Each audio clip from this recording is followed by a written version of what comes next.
Ng Panginoon para patuloy po namin maipahayag ang mabuting balita doon sa mga taong nagugutom sa salita ng Diyos. Kasi nga sabi ng Biblia, hindi lamang sa tinapay nabubuhay ang tao, kundi sa mga salita rin namumutawi sa bibig ng Diyos. Kaya yung mga taong nagugutom sa salita ng Diyos ay dumadulo po yan sa gawain ng Diyos. Yung mga hindi po nagugutom sa salita ng Diyos, wala po yan silang pakialam sapagkat ang totoo, patay pa ang kanilang espiritu. Ganon din kami dati. Dati hindi rin kami nakikinig ng salita ng Diyos.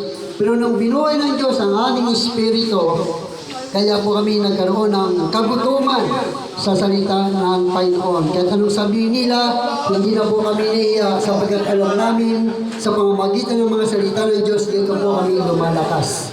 Dito po kami nagkakaroon ng tapat na pananalig at pananampalataya sa Diyos. So ang ating po pag-aaralan sa mga oras po ito ay patungkol po sa kasaysayan ng paglikha ng Diyos sa mundong ito.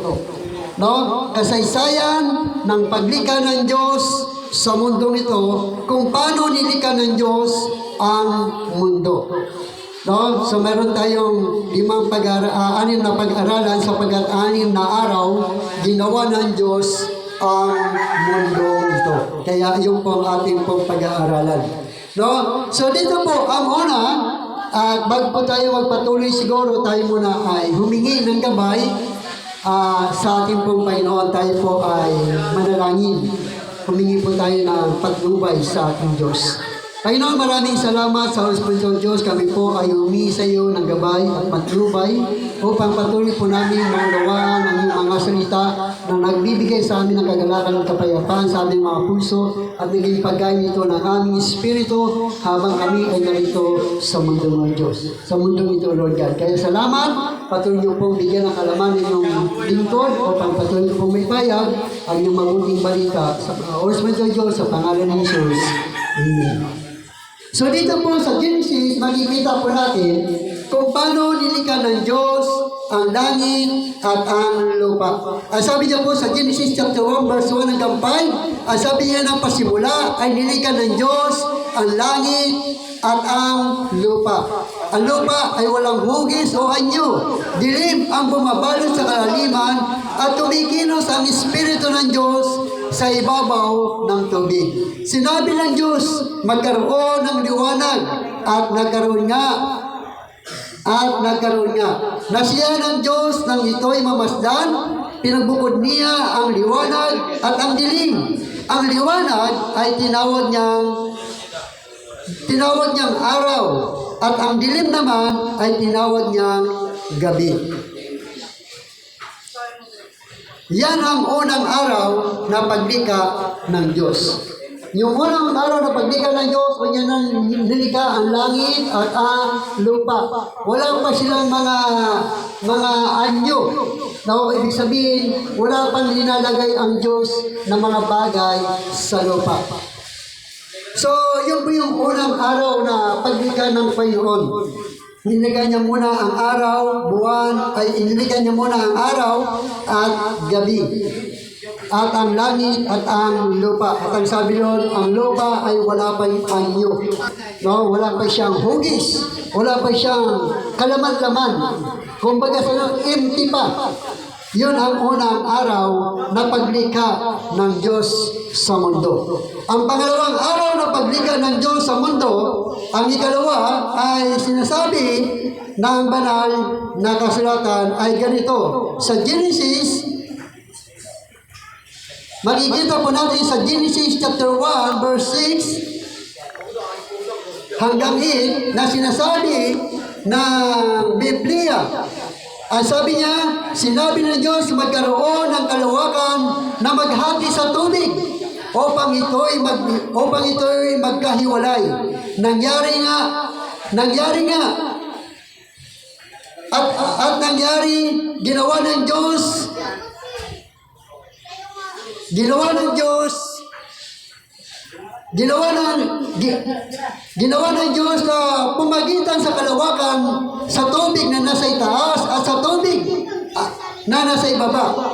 langit ang tinawag niya sa kalawakan, lumipas ang gabi at sumapit ang umaga, yun ang ikalawang araw. So, ikalawang araw na likha ng Diyos, sinabi niya magkaroon ng kalawakan. Na kalawakan maghahati sa tubig upang ito'y maghiwalay. Upang ito'y magkahiwalay. At nangyari nito, ginawa ng Diyos sa pamamagitan ginawa ng Diyos na pumagitan sa kalawakan sa tubig na nasa itaas at nasa tubig na nasa ibaba. So, ibig sabihin, mayroong tubig sa itaas at mayroon din tubig sa ibaba. Kaya mayroong tinatawag na ulan. No? Mayroong tinatawag na ulan. Kaya mayroong pong ulan na nangyayari sa buhay natin sabagat ang sabi ng Diyos, mayroong tubig sa kalawakan at mayroon din tubig sa ibaba. Mayroon din tubig sa ibaba. Kaya nagkakaroon ng tinatawag na pag-ulan. No? Pag-ulan. Mayroon tinatawag na bagyo. Sapagkat ang mga tubig niyan ay sinasabi ng Biblia ay mayroong tubig sa itaas. So doon yung ikalawang araw na paglikha ng ating Panginoon na kung bakit mayroon ulan na pumapatak sa lupa. Dahil kung mayroon tayong tubig dito sa ibaba, ay mayroon din tubig sa itaas. No, na maghati na mayroon tubig sa itaas at mayroon din tubig sa ibaba. Ang itaas ay tinawag nitong kalawakan. Tinawag nitong kalawakan. So doon ay makikita natin na sinasabi ng banal na kasulatan, na sabi niya sa 2 Peter chapter 3 verse 5 hanggang 7, walang halaga sa kanila ang katotohanan. Ang langit at ang lupa ay nilikha ng Diyos sa pamamagitan ng kanyang salita. Nilikha ang lupa buhat sa tubig at sa pamamagitan ng tubig din ang tubig ginunaw ang daigdig ng panahong iyon. Sa pamamagitan din ng salita ay nanatili ang mga langit at ang lupa upang tupukin sa apoy pagdating ng araw ng paghuhukom. So doon ay pinakikita ng banal na kasulatan na ang lilikha niya, yung langit at ang lupa, ay nung panahon ni Noah, ito ay kanyang ginunaw. Pangatlo, ang ikatlong araw na paglikha ng Diyos sa mundo, sinabi ng Diyos magsama sa isang dako ang tubig sa silong ng langit. Ang sabi niya, magsama sa isang dako ang tubig sa silong ng langit upang lumitaw ang lupa. So makikita natin dito kung bakit nagkakaroon ng paglindol. No? Kung bakit nagkakaroon ng paglindol, sapagat ang lupa ay lumutang lamang sa tubig. Ito sinasabi ng banal na kasulatan. Sabi niya, tinawag niya lupa ang tuyong bahagi at dagat naman ang nagsasamang tubig na siya nang ito'y mamasdan. Pagkatapos sinabi ng Diyos, magkaroon sa lupa ng lahat ng uri ng tumutubo. Lahat ng uri tumutubong halaman, nagkakabinhi at mga punong namumunga at nangyari ito. Tumubunga sa lupa ang gayong mga halaman na siyahan siya nang ito'y mamasdan. Lumipas ang gabi at sumapit ang umaga, yan ang ikatlong araw. So doon ay makikita natin na sinabi niya magsama ang tubig sa ilalim upang lumitaw ang lupa. So kaya ang lupa kapag kunting putok lang ay lumilindol sapagat nakalutang lang ito sa tubig na parang barko. Kaya nagkakaroon ng paglilindol, nagkakaroon ng pag-uga sapagat ang lupa, sinabi ng Biblia, ay lumutang lamang ito sa tubig. Nang lumutang ito sa tubig, ang lupa ay tinawag niyan tuyo. No? Tinawag niya itong tuyong lupa. Na sinabi ng Biblia, sinabi ng Diyos, magsama sa isang dako ang tubig sa silong ng langit upang lumitaw ang lupa. At nangyari nga ito, tinawag niyang lupa ang tuyong bahagi at dagat naman ang nagsasamang tubig na siya nang ito'y mamasdan. Kaya makikita nyo sa dagat, bagamat siya maalat, pero mayroong tabang. Naranasan po natin yan. Sa amin, sa Masbate, ay napaligiran kami ng dagat. Pero pag kami ay sumisid sa ilalim, ay meron tabang doon. Nakakuha kami ng mga tabang na tubig. So doon ay yung sinasabi ng Biblia kung paano niya nilikha ang langit at ang lupa. Kaya meron tinatawag na lindol sapagat ang lupa wala siyang pundasyon. Nakalutang lamang siya sa tubig. Pag nauga ang tubig, uuga ang lupa. Amen. Kaya uuga ang tubig, kaya kunting putok lang pag umuga ang tubig kapag ang lupa nagigiwang-giwang. Nagigiwang-giwang. So doon, ang pang-apat, ang ika-apat na araw na paglikha ng Diyos sa mundo, sinabi ng Diyos magkaroon ng mga tanglaw sa langit upang mabukod ang araw sa gabi at ito'y magiging batayan sa bilang ng mga araw, taon at kapistahan. Mula sa langit, ang mga ito'y magbibigay ng liwanag sa daigdig at gayon nga ang nangyari. Nilikha ng Diyos ang dalawang malaking tanglaw, ang araw upang magbigay liwanag sa maghapon at ang buwan upang magtanglaw kung gabi. Nangyari upang magtanglaw kung gabi. Nilikha rin niya ang mga bituin. Inilagay niya sa langit ang mga tanglaw na ito upang magbigay ng liwanag sa daigdig, tumanglaw kung araw at gabi, at magbukod sa liwanag at dilim, na siya ng Diyos nang ito'y kanyang mamasdan. Lumipas ang gabi at sumapit ang umaga, iyon ang ika-apat na araw. So doon ay sinasabi ng banal na kasulatan na nilikha ng Diyos ang araw, buwan at mga bituin. Ang araw ay magtatanglaw, magbibigay siya ng liwanag sa buong maghapon. Sa buong maghapon. At ang buwan naman ay magbibigay ng liwanag pag-araw, pag ito ay gabi. At ang bituin naman ay magbibigay din ng liwanag araw at gabi. Ang bituin. No? So doon ay sinasabi ng banal na kasulatan kung ano ang mga gawain ng kanyang mga nilikha. Na ang gawain ng araw ay magbigay ng liwanag dito sa mundo. Maghapon lang sa 24 hours. No? Na magbibigay siya ng liwanag. So doon ay makikita natin na sinasabi ng banal na kasulatan sa Jeremiah chapter 31 verse 35, si Yahweh ang naglagay ng araw upang lumiwanag sa maghapon at ang buwan at mga bituin upang tumanglaw sa magdamag. Siya ang nagpapagalaw sa dagat, kaya umuugong ang mga alon. Ang pangalan niya ay Yahweh, ang makapangyarihan sa lahat. So doon ay sinasabi ng banal na kasulatan, si Yahweh ang may likha ng mga araw at mga buwan. At lahat ng bituin at gumagalaw at tumatanglaw sa magdamag, siya ang nagpapagalaw sa dagat. Kaya umuugong ang mga alon.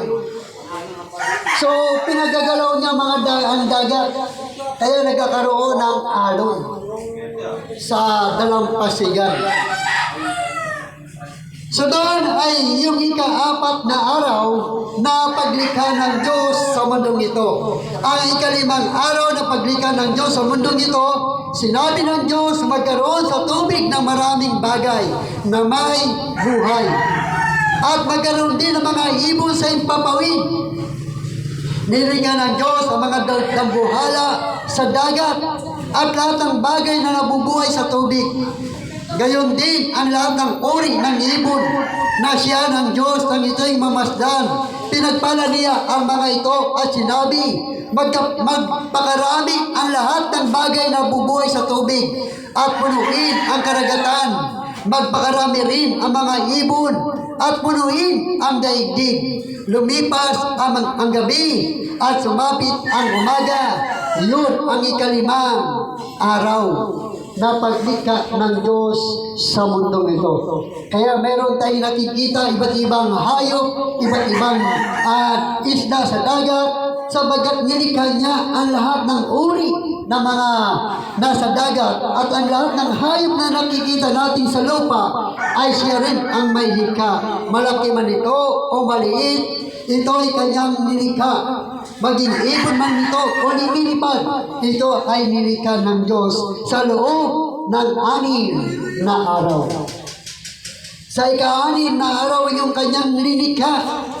At ang limang araw, doon niya nilikha ang mga isda, mga hayop, mga ibon, lahat ng nakikita mo sa karagatan na nabubuhay, malaki man o maliit, damunghala man ito, yan ay kanyang nilikha sa ika-5 araw na kanyang paglikha. Ang ika-6 na araw na paglikha ng Diyos sa mundong ito, sinabi ng Diyos, bukalan ang lupa ng mga may buhay na kinapal ayon sa kinakaniyang uri ng hayop at mga kinapal na umuusad at mga ganib sa lupa ayon sa kanilang uri.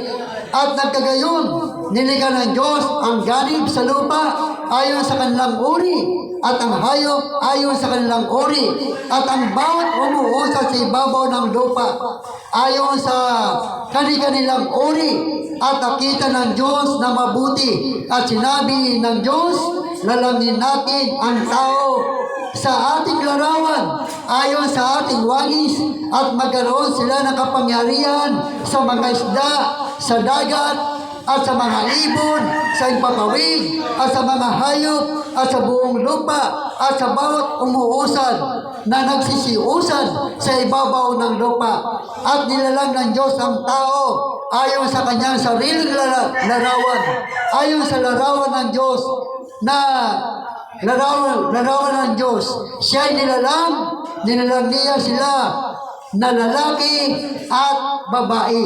At sila ay binasbasan ng Diyos. At sa kanilang sinabi ng Diyos, kayo'y magpala anakin at magpakarami at kalatan ninyo ang lupa at inyong punuin at inyong supilin at magkaroon kayo ng kapangyarihan sa mga isda sa dagat at sa mga ibon sa ipapawid at sa bawat hayop na gumagalaw sa ibabaw ng lupa. Sinabi ng Diyos, narito, ibibigay ko sa inyo ang bawat pananim na nagkakabinhi na sa ibabaw ng balat ng lupa at ang bawat punong kahoy na may bunga ng punong kahoy na nagkakabinhi. Sa inyo'y magiging pagkain at sa bawat hayop sa lupa at sa bawat ibon sa ipapawid at sa bawat na nagsisiusad sa ibabaw ng lupa na may buhay ay ibinibigay ko ang lahat na pananim na nilalarawan na pinapagkain at nagkagayon nga. At nakita ng Diyos ang lahat ng kanyang nilikha at narito napakabuti at nagkahapon at nagkaumaga. Yon ang ika-6 na araw na paglikha ng Diyos. So, ang huling-huling nilikha ng Diyos sa paglikha niya sa 6 na araw, ay nilikha niya yung mga hayop. At ang huli niya nilikha ay yung tao na. Ikaw, yung tao, ang siyang huling nilikha ng Diyos, nilikha niya ang tao ayon sa kanyang larawan. At binigyan niya ito ng kapangyarihan upang pamunuan ang lahat ng kanyang nilikha. Kaya tayong mga tao ang mayroong kapangyarihan na mamahala ng kanyang mga nilikha. Maging ibon man ito, maging hayop man ito, o maging pananim man ito, o lahat ng nabubuhay, lahat ng nakikita natin sa mundong ito, ay binigay sa tao ang kapangyarihan upang pamahalaan ang mga bagay na ito. So tayo ang mayroong kapangyarihan. Ibinigay sa atin ng Diyos ang kapangyarihan para pamahalaan ang lahat ng kanyang nilikha, maging sa dagat, maging sa ibabaw ng lupa, maging sa mga ibon na lumilipad. Ikaw at ako ang binigyan ng Diyos ng kapangyarihan. Sa Genesis chapter 9 verse 2, matatakot sa inyo ang lahat ng hayop, pati mga ibon, ang lahat ng gumagapang sa lupa, at ang mga isda. Ang lahat ng ito ay inilagay ko sa ilalim ng inyong kapangyarihan. So tayo mga tao ang binigyan ng Diyos ng kapangyarihan upang mamahala sa lahat ng kanyang nilikha. At ang sabi niya, ang lahat ng aking nilikha ay matatakot sa inyo at susunod sa inyo. Amen! Kaya lahat ng hayop matatakot sa atin. Dahil tayo ang mayroong kapangyarihan upang sila'y supilin, upang sila'y pangalagaan, upang sila ay patuloy na pamunahan. Ang sabi niya sa awit, verse 8, 4 hanggang 6, ano ba ang tao upang iyong pahalagahan, o ang anak ng tao upang iyong pangalagaan? Nilikha mo siyang mababa sa inyo ng kaunti. Pinustos mo siya ng dangal at ng luwalhati. Ginawa mo siyang pinuno ng lahat ng iyong nilikha. Sa lahat ng mga bagay, siya ang iyong pinamahala. Ang sinabi ng Biblia, nilikha mo ang tao na kaunting mababa sa iyo. Kaunting mababa sa iyo. At binigyan mo siya ng kapangyarihan upang pamunuan ang lahat ng iyong nilikha. So tayong mga tao ang binigyan ng Diyos ng kapangyarihan. Binigyan niya tayo ng kapangyarihan upang pamahalaan ang lahat ng nilikha ng Diyos. So yun ang ating kapangyarihan. Natatakot ang lahat ng nilikha ng Diyos kapag nakikita tayong nagagalit. Ngunit, nagiging panatag naman kanila ang loob sa atin kapag nakita nila hindi tayo nagagalit sa kanila. Why? Sabagat mayroon tayong kapangyarihan upang sila'y supilin. So doon ay makikita natin na binigyan tayo ng Diyos ng kapangyarihan sa huling araw ng kanyang paglikha. Ang tanong, ang isang araw ba sa Panginoon ay ilang taon kaya ito sa atin? Ang sabi sa banal na kasulatan sa 2 Peter chapter 3 verse 8, sabi niya, huwag ninyo itong kalilimutan, mga minamahal. Ang isang araw sa Panginoon ay 1,000 taon, at ang 1,000 taon ay isang araw lamang sa Panginoon. So, bawat paglikha ng Diyos sa isang araw ay 1,000 taon niyang nilikha. Yung isang araw na paglikha ng Panginoon ay 1,000 taon sa atin. Ibig sabihin, matagal niya nilikha ang bawat isang araw. Ibig sabihin, nilikha ng Diyos ang mundong ito sa loob ng 6,000 years. Bago niya nalikha ang lahat ng bagay na nakikita mo, maging ang mga pinakamaliit na nilikha ng Diyos, nilikha ng Diyos yan. Sa loob ng 6,000 years. Napakatagal. Kaya, kumbaga sa ang paglikha ng Panginoon talagang tinitiyak niya na ito ay mabuti. Ito ay perfect. Amen? Ito ay perfect. Walang pagkakamali.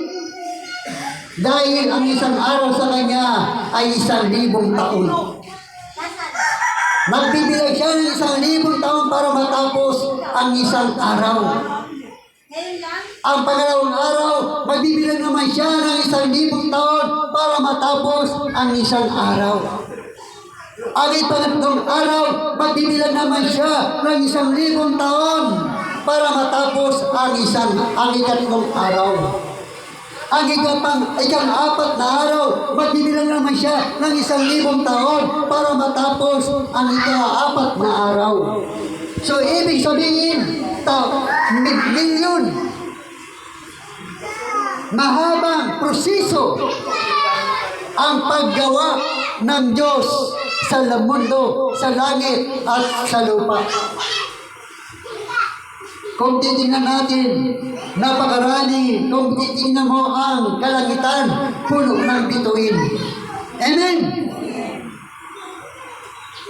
Kahit saan ka pumunta, ikutin mo man ang buong daigdig, puno ng mga punong kahoy at halaman. Amen? Ganon ang kanyang paglikha. Ang isang araw sa Kanya ay magbibilang muna tayo ng 1,000 taon. Magbibilang siya ng 1,000 taon bago matapos ang isang araw. At sa isang araw na yun, perfect ang kanyang paggawa. Sabi niya, siya ay nasiyahan at lubos siyang nasiyahan. Lahat ay mabuti. Amen? Lahat ay mabuti. Kaya, purihin ang Diyos sa lahat ng bagay na Kanyang nilikha. Kaya dapat ay magpasalamat sa Panginoon sapagkat malapit na po ang 6 na araw. Ang sabi sa Biblia, sa 7 araw ang Diyos ay nagpahinga. Kaya binigyan din tayo ng mga nilikha niya bilang tao na mumuno sa kanyang kaharian, sa kanyang mga nilikha. Ay ang sabi niya, 6 na araw kayo gagawa ng iyong ikabubuhay. At ang isang araw ay ilaan niyo ito para sa akin. Katulad ng Diyos ay nagpahinga. Kaya itong ginagawa natin, pagdating ng araw ng linggo, nagpapahinga tayo para ilaan natin ang ating buhay, ang ating sarili sa Diyos. Sabagat hinihingi ng Diyos ang isang araw upang siya'y ating paglingkuran bilang namumuno, namamahala sa kanyang mga nilikha. Kaya huwag tayong mapagod sa paglilingkod sa Panginoon. Huwag tayong mahihiya sapagat darating ang araw na alis ka sa mundong ito. Matatapos ang pamamahala mo sa mga nilikha ng Diyos. Ikaw ay pupunta kung saan siya naroroon, kung ikaw ay naglilingkod sa Kanya. Ngunit kung hindi ka maglilingkod sa Kanya, hindi mo ibibigay ang isang araw sa Kanya, parurusahan Kanya. Kaya naglikha siya ng impyerno para doon sa mga taong suwail na hindi naglilingkod sa Kanya. Hindi tumutupad sa Kanyang utos. Hindi tumutupad sa Kanyang utos na dapat ang isang araw ay ilagay ito para sa Kanya. Dahil ang lahat ng bagay ay ibinigay sa iyo sa loob lamang ng 6 na araw para pamahalaan mo ang kanyang mga nilikha. lahat ng ari-arian dito sa mundo ito ay ibinigay sa iyo ang pamamahala. Pero dapat pagdating ng 6 na araw, pagdating ng 7 araw, ilan mo ang iyong sarili para sa Kanya, para sa Diyos, upang makinig naman tayo ng Kanyang mga salita. Sa mga oras pang ito, pasalamatan po natin ang Diyos sa Kanyang pong mga salita na ating po napakinggan. Nawa ay pagpalain tayo ng Diyos. Tayo po'y manalangin. Panginoon, maraming salamat sa inyo pong mga salita na aming napag-aralan at napakinggan po namin kung paano nyo po nilikha ang buong sanlibutan, ang langit at ang lupa, at lahat ng bagay na nakikita namin dito sa mundo nito. Lahat ng nilikha mo ay ibinigay mo sa amin ang kapangyarihan upang ito'y aming pamahalaan.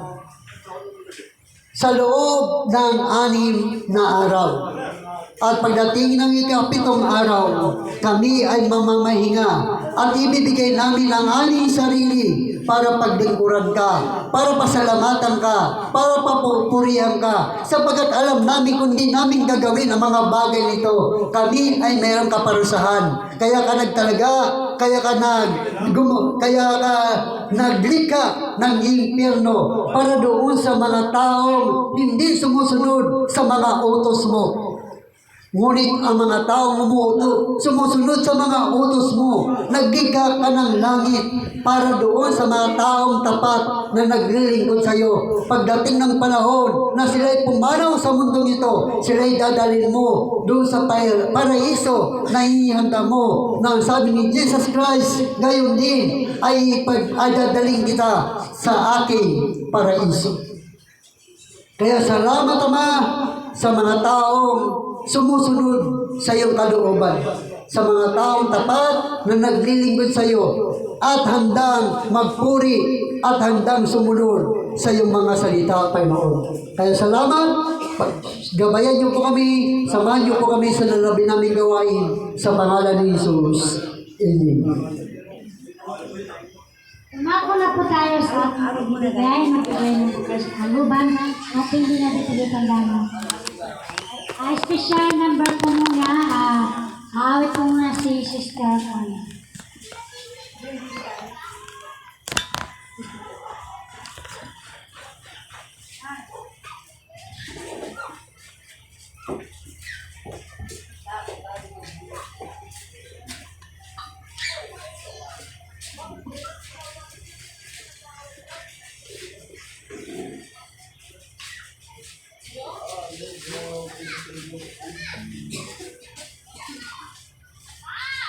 Ito ay awitan natin ang ating Panginoon.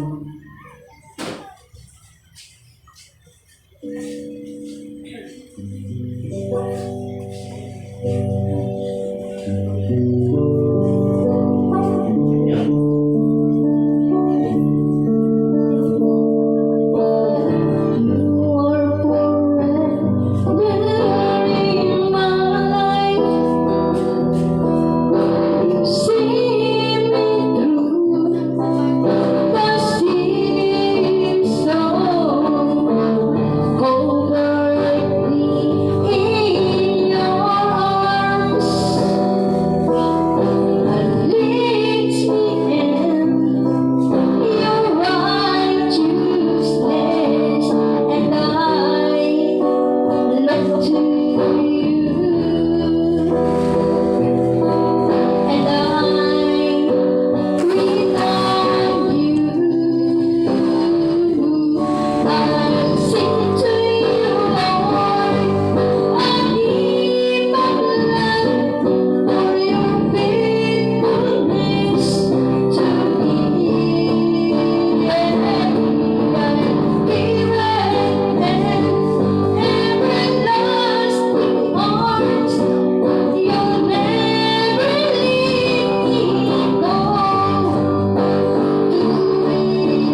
9, chapter 6. Tandaan ninyo ito, ang nag-aasik ng kaunti ay mag-aani ng kaunti, at ang nag-aasik naman ng marami ay mag-aani ng marami.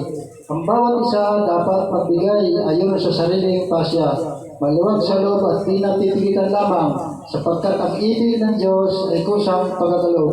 Magagawa ng Diyos na pasaganahin kayo sa lahat ng bagay, higit pa sa inyong pangangailangan, upang may magamit kayo sa pagkakawang gawa. So, pag-ito natin. Pagkalog, maraming salamat Panginoon sa lugar, sa gawain ko Panginoon God. Maraming salamat sa inyong salita. Salamat sa aming Pastor Panginoon God. Tulungan ko po sa Panginoon, sa mga sipo mga Panginoon na lahat mabubuti ko Panginoon, Lord God. At maraming salamat po Panginoon sa nagbigay ko Panginoon. Ibigay po sa lahat pa upang magamit sa mga pangailangan Lord God. Maraming salamat sa mga blessing Lord God. Hiling ko Panginoon, ang iyong mabuting salita pa Panginoon, at sa aming pusot isipan Lord God. Nawa po sa mga paligid namin, kapitbahay Lord God, bigyan po sila ng mabuting salita at tunuwanin ko Panginoon ang mayroon nagpumula sa lugar. Unang-una po Panginoon sa pag-ibig Lord God. Maraming salamat sa mga mingkod po Panginoon na hindi po sila nagbabak-out Panginoon sapagkat po pag-ibig Panginoon ay panghabang buhay po Panginoon. Maraming salamat Panginoon. Babalik namin sa pangalan ni Jesus. Amen.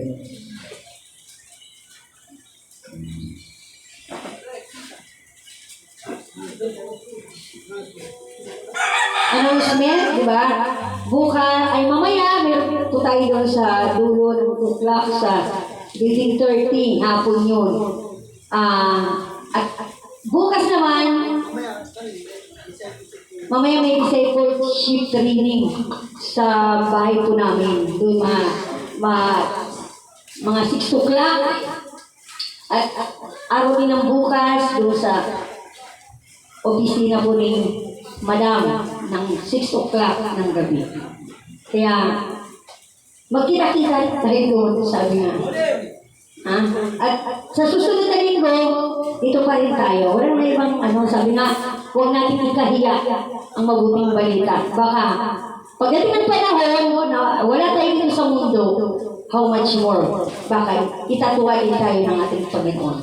Doon sa langit. Di ba? Huwag mo ikahiya. Ipamalita mo sa gina, ibahagi mo, i-share mo yung salita ng Diyos sa iyong kapwa. Amen. Kaya po rin ang Panginoon, tayo So yan, salamat sa Panginoon. Sa means po ng sinusunog yung disciple Biblia. So, tama rin ang nasa isip ko. O yan, salamat kay Pastor Alan. Siya nagkaroon ng gitara. So, yun na po ang tama mo Pastor, yung sa nagtanggap po sa sa card. So, mayroon po siya. Pero, siyempre, tulad na sinabi ni Sister Jocelyn, may meeting daw. Pero hindi pa nasabi Pastor. Lagi sinasabi dapat may pa-meeting. Kasi po, alam mo yan lahat ng member natin dito, may nag-iimot, nagtatampo, tama po ba? Meron po yan. Pero dapat talaga meetingin ng isang leader. So yan, tama itong marina sa isip ko, sinabi nga sa GC, sa building si Pastor Allen, tinanggal na po doon. So kung totoo naman sa isip ko, hindi ko pa sinasabi si Sister, si coordinator natin. Alam mo kasi kinayo ng kalusugan. So, silang bahala, nasa hospital sa ngayon. Kasi ayun yung kalusugan. May ganoon talaga. Kahit anong hindi mo ng ganoon, ay pag-ayaw talaga. So, huwag natin. So, yun. Sabi, tinanggal si Pastor Walero pag-asa sa doon. Kasi sinasabi ko nga nung pa naman, siyempre si Pastor Walero sa taas, siya nakakalap pa nasa baba. So, nangyari na siguro, kalauban ng Panginoon, na masunog. Kasi lumutang doon ng mga problema, katulad ko, may mga nalaman, sinabi ng mga pastor. So, si Pastor, magpapalaman yung pundasyon.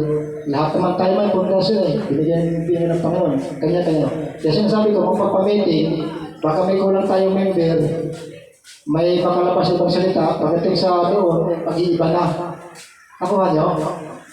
So, dapat, pagpa-meeting, lahat ng member dito, parang kasi, doon sa 30, anak na lang yung main pinaka-mens. Paano mens kaya nawala na?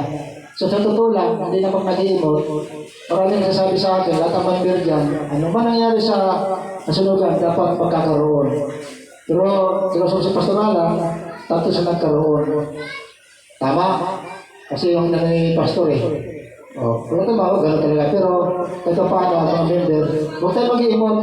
Dahil may kinalum ako, may binigyan kasi nagkaroon sa mga bagay. Pero meron talaga sinasabi, ang lahat ng pastor, lahat ng mga isa din lahat ng mga member, dapat ini-meeting yan.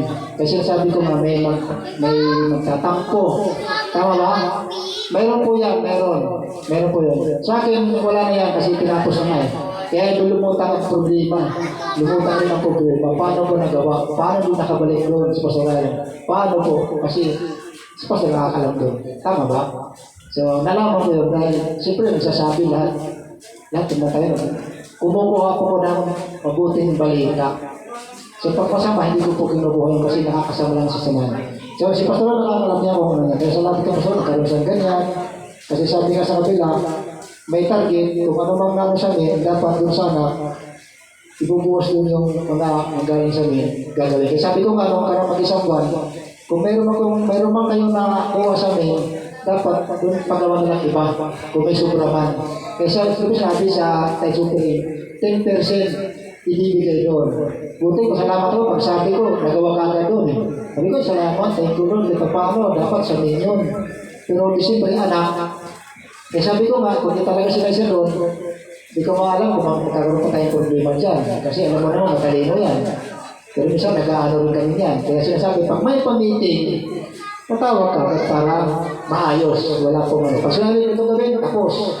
Pero, kahit naman tumatagal yung pagpagawa doon. Kasi bakit? Dating ang panahon, magbubunga, hindi natin sino nakalagay pangalan dyan.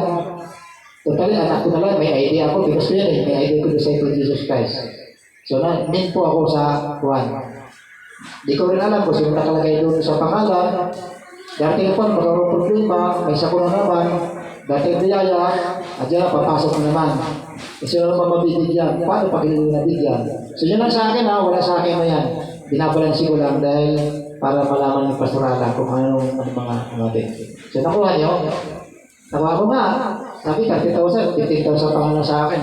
Di pa natatayo yung unit ko. Kasi kay Isko na, ginamit pa ng Chinese yung para patutuin. So, di ba nag-aantay pa kami, di maayos yung ano ko sa building. Di ba? Kaya siyempre nga yung hindi nga, huwag naman magalit, hindi na sunugan, nakumpleto sa iyo ko 30,000. Eh kami, sunugan eh. O di ba? So, okay lang po yun. Sabi ko, makatanggap lang ng piso. Basta yun sa thank you Lord. Mayroon o wala, thank you Lord. Yun lang ako. So, salamat. Yan o, so nangyari na, huwag na tayo sa mga loob, sa mga nandun. Sabi nga, ay, sabi tayo nakatingin, hindi nakatingin sa tao. Kung hindi man tayo nagkaroon ng bayas-ang-bayas sa bibig, huwag tayo malungkot.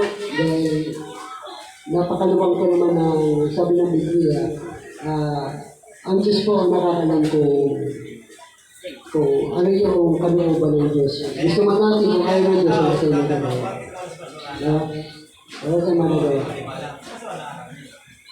So, kumbaga sa ano, ay basta ginawa ko ng time para doon. Ang sabi kasi sa akin, napakaraming tao sa building. Sabi ko naman sa kanila,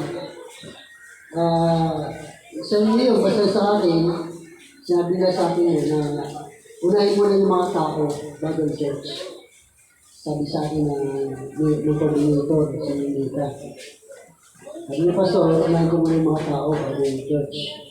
Eh, muna yung mga tao. Yung mga tao, wala namang gusto ng church.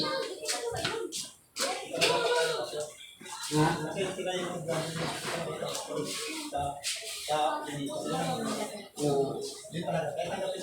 Tanggapin na natin na wala. Pero ano naman sabi ni Chairman, baka hintayin mo na natin matapos. Yung bakante, yun sa akin.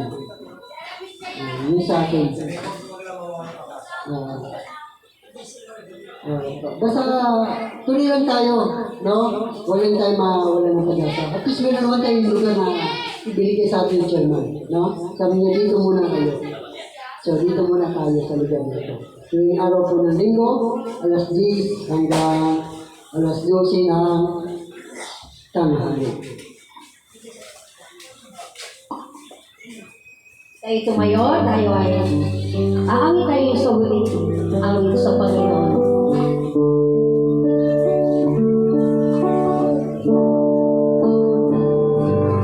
Give thanks.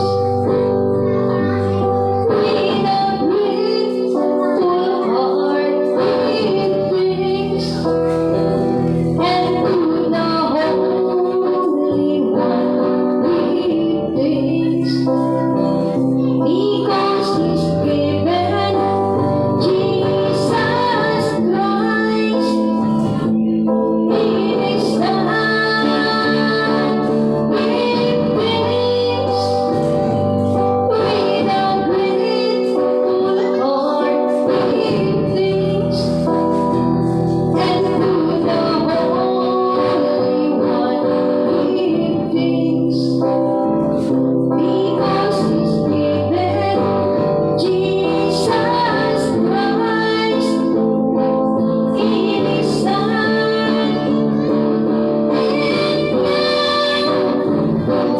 When we say, I am strong, let the bold say, I am rich, because of what the Lord has done to us.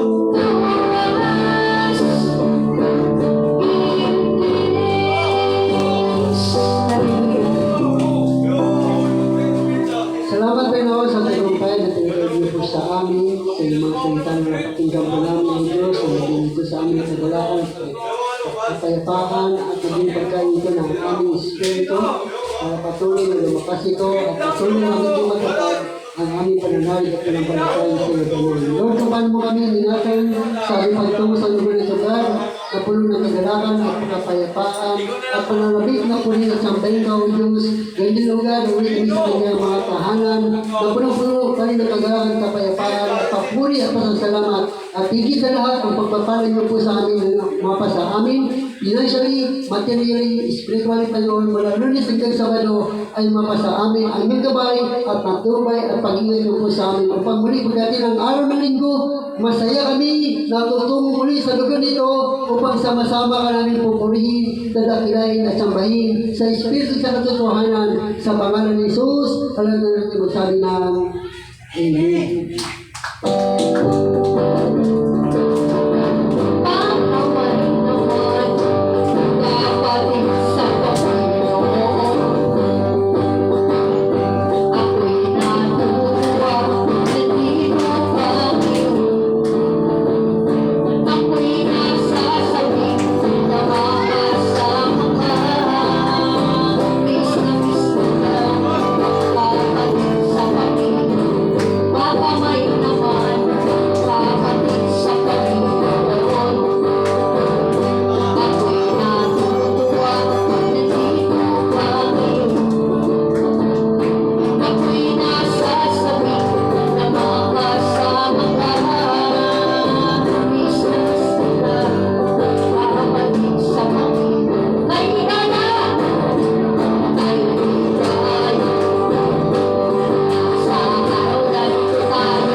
Doon tayo makain. Diba? Dapat dito ang aso. Mahirap. Nagkaso man. Sa bahay tayo.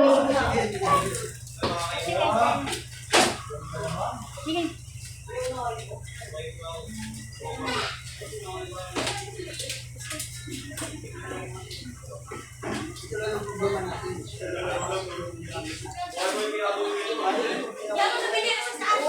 Normal lang yan.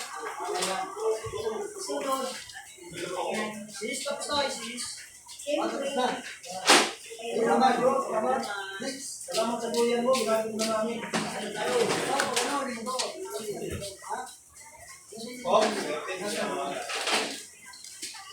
Para mapagbilang ka ng kasama namin. Hindi pag-service, hindi namin yung kasama namin. Pag-bilis lang yun.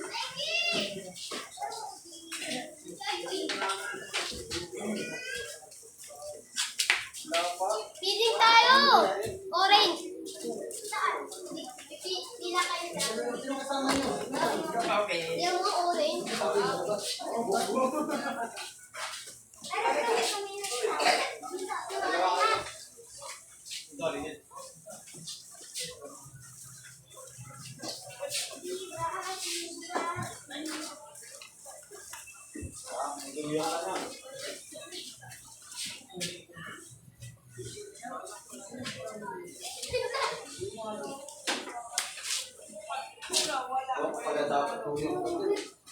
Yan din nasa bahay.